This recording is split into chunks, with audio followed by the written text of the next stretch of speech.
नमस्कार दोस्तों, यूपी लेखपाल भर्ती में यहाँ पर बात करेंगे आज की कोर्ट अपडेट को लेकर कन्या विद्याधन और पूरा वाले क्वेश्चंस पे। जैसा कि आज की डेट में जो है सुनवाई होने वाली है, तो कोर्ट में जो सुनवाई की प्रक्रिया है प्रारंभ हो चुकी है। इसके साथ ही साथ यहाँ पर देखेंगे आज के न्यूज़पेपर के माध्यम से लेटेस्ट अपडेट लेखपाल परीक्षा में हुई धांधली को लेकर।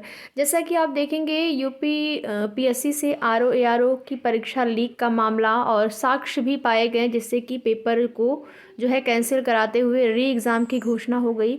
उधर यूपी पुलिस की परीक्षा में भी पेपर लीक का मामला, वहाँ पर भी री एग्ज़ाम कराए जाने की बात जो है सामने आई है। ऑफिशियल नोटिस के माध्यम से री एग्ज़ाम कराया जाएगा। तो यहाँ पर लेखपाल भर्ती में भी जैसा कि आप देखेंगे परीक्षा के बाद बहुत सारे सवाल उठे थे इस भर्ती पर, और बहुत अभ्यर्थियों ने प्रयास भी किया था कि पुनः से परीक्षा कराई जाए, क्योंकि एक बड़े स्तर पर धांधली का आरोप लगाया गया। लेकिन फिर बाद में देखिए सरकार शासन की तरफ से ये कहा गया कि जो भी आरोपी हैं उनको हम लोगों ने गिरफ्तार कर लिया है, गिरफ्तारी हो चुकी है, आरोपी पकड़े गए हैं। अब जो है भर्ती बिल्कुल जो है साफ सुथरी है, ऐसा आश्वासन दिया गया था। इसी क्रम में यहाँ पर आप सभी देख पाएंगे न्यूज़पेपर के माध्यम से लेखपाल भर्ती में हुई धांधली के आरोपी, जिसमें कि आप यहाँ पर देख पाएंगे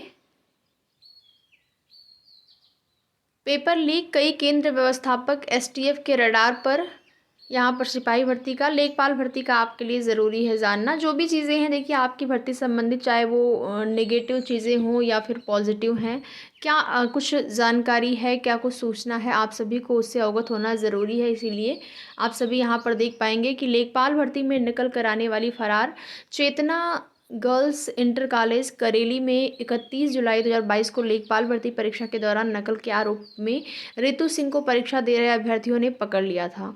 और महिला अभ्यर्थी के पास से नकल सामग्री उत्तर पुस्तिका मिली थी, लेकिन पुलिस के पहुंचने से पहले ही रितु भाग निकली थी। स्टैटिक मजिस्ट्रेट संदीप यादव ने स्कूल की प्रिंसिपल समेत 9 के खिलाफ करेली थाने में मुकदमा दर्ज कराया। पुलिस ने कार्रवाई करते हुए स्कूल की प्रिंसिपल सबनम परवीन, उनके प्रबंधक बेटा सावान अहमद, कार्यालय प्रभारी गिरिराज गुप्ता और कक्ष निरीक्षक हुमा बानो को गिरफ्तार कर जेल भेज दिया था। प्रिंसिपल के दूसरे बेटे कासाम को एसटीएफ ने पकड़ा था। हैरानी की बात तो यह है कि नकल की आरोपी रितु नहीं पकड़ी गई, बाद में उसे कोर्ट से स्टे मिल गया और एक अन्य प्रतियोगी परीक्षा में उसके पास होने पर सवाल उठे थे।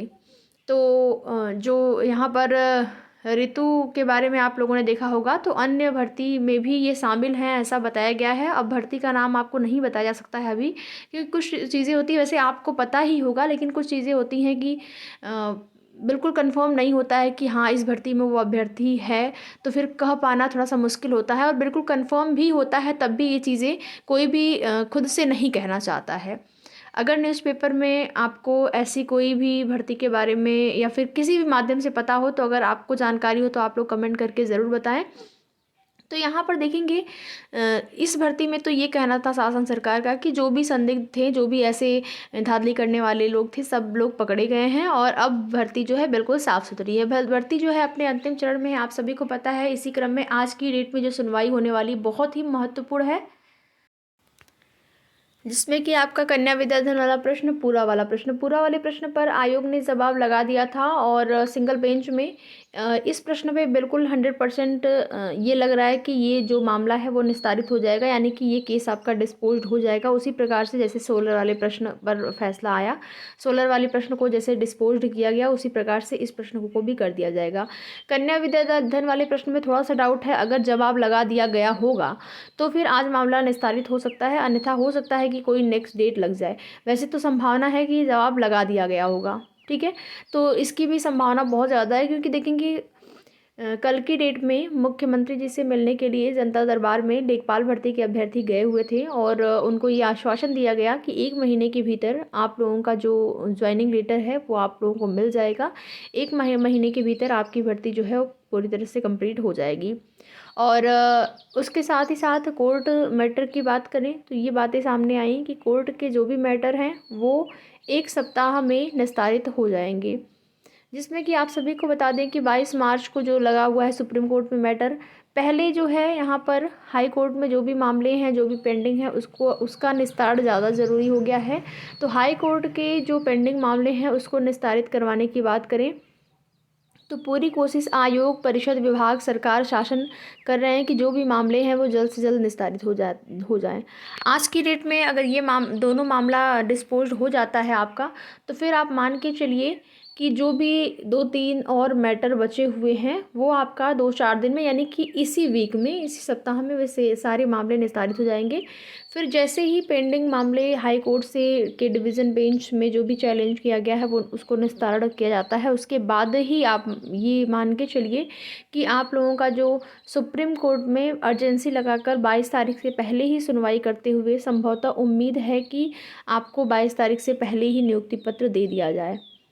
वो अलग बात है कि मेगा शो होगा या फिर नियुक्ति पत्र वितरण समारोह के माध्यम से दिया जाएगा या फिर किसी अन्य माध्यम से, वो अलग बात है, बात की बात है वो कैसे होगा उसके बारे में आपको अलग से सूचना दी जाएगी। पहले मैटर को निस्तारित करवाना ज़्यादा ज़रूरी हो जाता है आयोग के लिए, और आयोग भी, आपका विभाग भी, एकदम सब लोग जुटे हुए हैं कि इस मामले को जल्द से जल्द निस्तारित करवाया जाए। राजस्व परिषद विभाग भी, जब अभ्यर्थियों ने धरना प्रदर्शन किया था तो वहाँ से भी उनको यही आश्वासन मिला था कि इन मामलों को, जो भी हाई कोर्ट में मैटर हैं उनको पहले निस्तारित करवा के, अगर मामला निस्तारित हो जाता है 22 तारीख से पहले, तो 22 तारीख से पहले ही अर्जेंसी लगाकर सुप्रीम कोर्ट में भी उसको, उस स्टे को हटा लिया जाएगा जो कि आपके ज्वाइनिंग लेटर पर लगा हुआ है।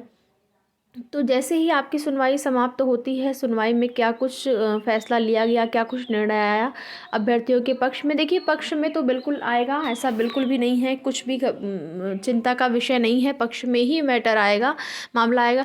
जैसे कि कुछ अभ्यर्थियों का ये भी कहना था कि अभ्यर्थी जो है, जैसे जो याची जिन्होंने रिट डाली हुई थी 16 वाले प्रश्न पर, वो जो है फिर से अपने मामले को लेकर सुप्रीम कोर्ट जा रहे हैं।